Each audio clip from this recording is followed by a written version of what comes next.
On continue Bezrat Hashem, paragraphe numéro 6, Ishtapot Nefesh. Odama Lenyan Itraskout Beidboledut. Rabbeinu a beaucoup insisté sur le fait de se renforcer pour aller parler à Dieu.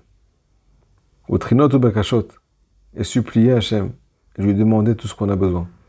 Ki Adibou Yeshlo Koran Gadol, l'horaire à Adam. La parole a un impact extraordinaire, une force phénoménale pour réveiller la personne. Même si parfois il nous semble qu'on n'a pas de cœur. On n'a pas de cœur à la prière, pas de cœur à l'étude de la Torah, pas de cœur à servir Hachem. Des fois il y a des périodes difficiles comme ça. On n'a rien à dire. On est vide.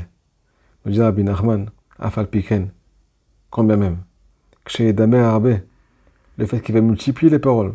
D'ivrer des paroles de réveil, ou techinot, des supplications, ou bakashot, ou kayotse. Zou be'asmo shemedaber ou bechinat idgalut, itorerut, libo venafsho la Hashem barach. Bechinat nafshi yatsa bedabero. Le fait que cette personne qui lui semble qu'il n'a pas de cœur, quand il va beaucoup parler à Dieu, alors il va dévoiler en fait la profondeur de son cœur, sa plus grande volonté. Venafsho, la profondeur de son instinct, son plus grand désir, même qui est instinctif, c'est-à-dire de se rapprocher d'Akadosh Baruch Hu.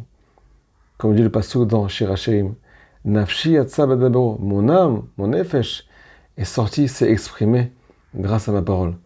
Shadibu ba'asmo izgalut nefesh ve'alev. Quand tu parles, en fait, qu'est-ce que tu fais? Tu es en train de dévoiler ce que tu ressens, ce que tu recherches, ce qui te tient à cœur. Quelqu'un, il parle que de ce qui lui tient à cœur.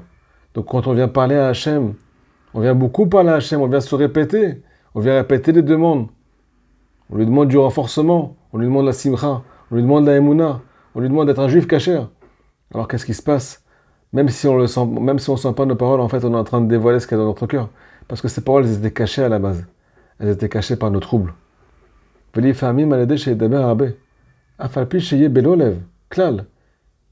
se peut nous dire à Benoît Akadosh qu'une personne qui va beaucoup parler à Dieu, même s'il lui semble qu'il n'a aucun cœur, il ne ressent pas ses paroles.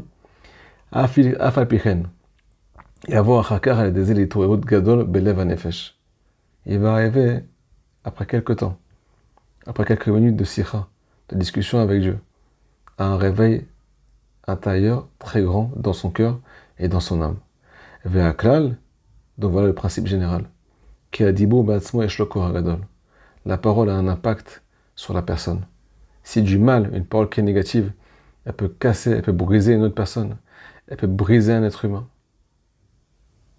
alors elle peut aussi reconstruire une personne sur le plan spirituel, même s'il ne sent rien.